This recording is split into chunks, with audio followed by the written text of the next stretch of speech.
Oh, hey guys, let's learn how to make good shapes and how to not make bad shapes. I've got this file here that I spent some time on. I've got bad examples at the top and good examples at the bottom. But before we can see the whole thing, I want to type F4 on my keyboard. F4 gets rid of all the menus, and then pressing F4 again brings them back. So I've got the bad examples marked by a red X and the good examples marked by a nice blue check mark. To help out all of our colorblind friends out there, I avoided using red and green. So you're welcome.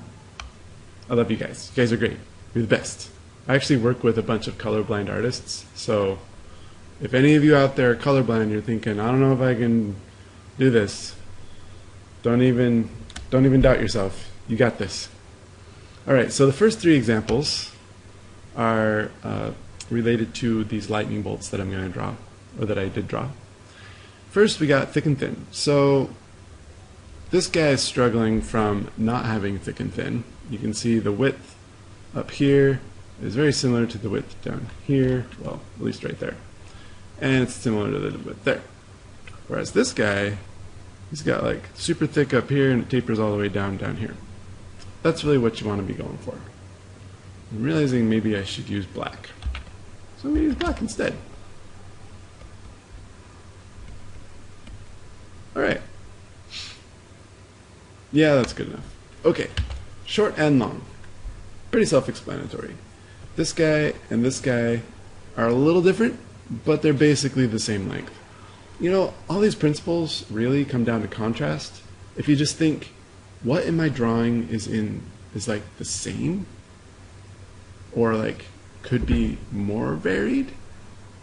Make it more varied. Make it less the same. Right? I mean, look at these lines. Like, they're kind of the same length. You got this guy over here. Man, he's switching it up. He's got like long ones and some medium ones and some little ones. It's just much stronger that way. Short and long. Straight and curved. Straight lines all over the place, right? And in a curve, boom, it's dynamic.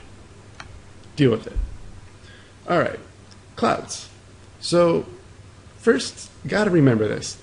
Don't just draw blobs on a page. I know it sounds rudimentary, but man, when this thing like changes direction, you don't want like a meander. I mean, that's like such a boring shape, right? It's not committed. It's got issues and commitment problems. Man, give that thing like, boom, change that direction. There's a little piece taken out of it here. No way, man. Boom, and then it hooks back in that other direction. Call that a counter curve, right? It's curving this way and then that way.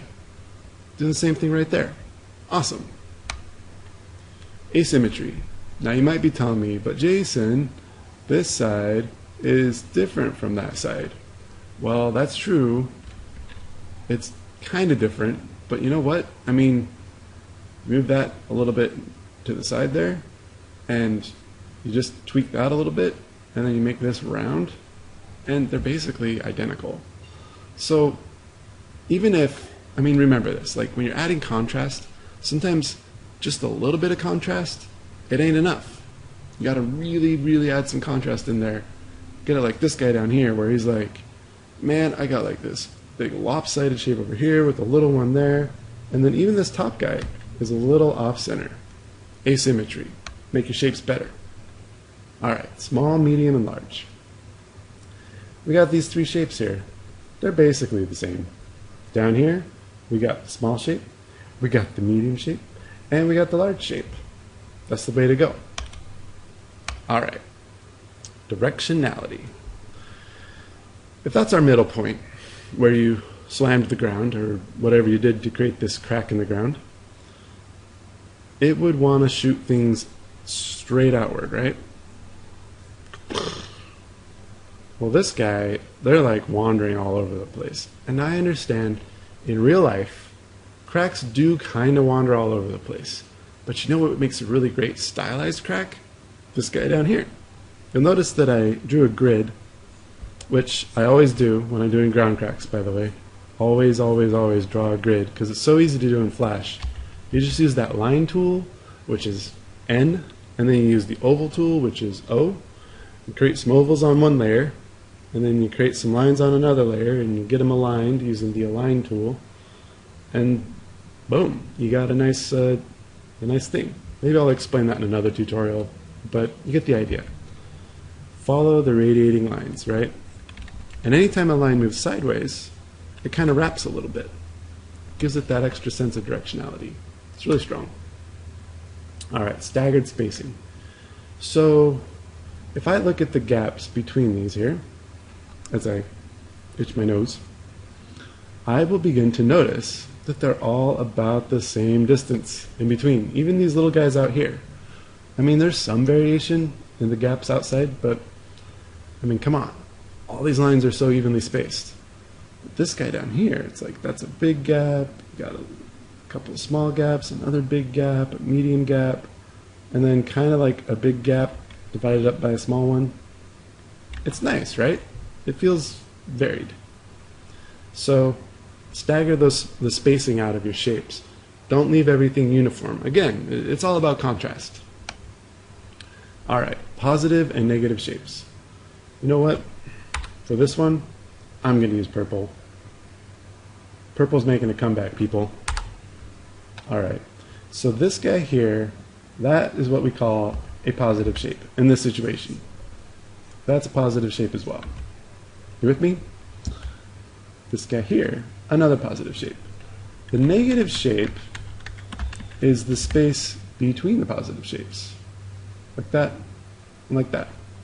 Except the problem is here that the negative shapes are lame because there's emphasis on the positive shapes. I gave so much priority to this shape coming down through here, and then this one coming this way, and this one being like this, that I wasn't really being conscious of what that negative shape was going to be. And so they just kind of end up being what they are. This guy down here automatically feels more dynamic. I can control my negative shapes. Oddly enough, I also have more interesting positive shapes, right? That guy, and that guy. They all work together to form three positive shapes, but then the negative shapes interplay with them to create something fun. Let's see how it plays out over here. I'm going to switch back to black. So here I've got a line coming down, and it just charges right through. It goes pretty much the same thickness. It kind of tapers a little bit, and it's not really concerned about the negative shapes around it. Same goes with all these other guys. They're very strong positive shapes, but they're not interplaying at all with the negative shapes. If I come down here, this line comes up to this point, and it gets a little thinner. I don't know if you can see that. I'll zoom in on it.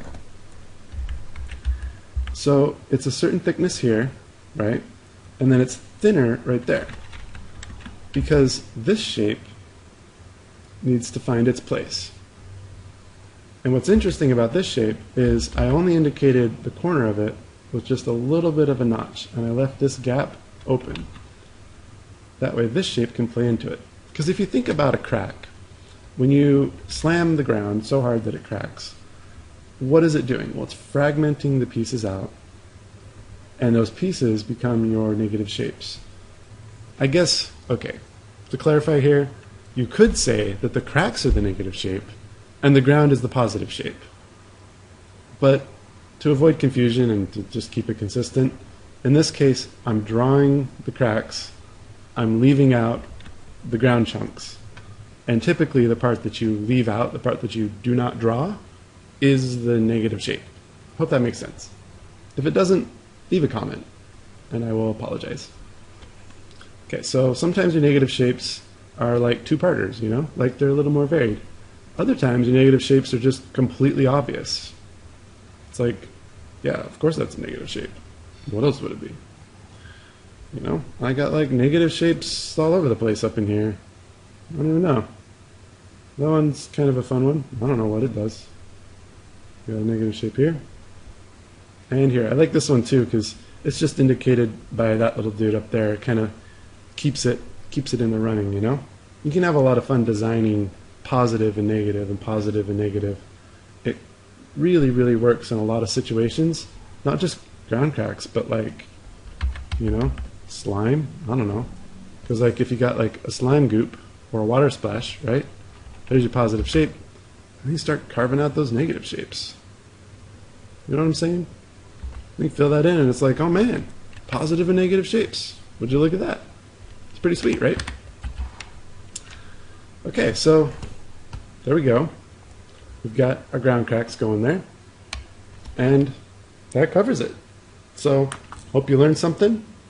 And have fun making good shapes and not making bad shapes.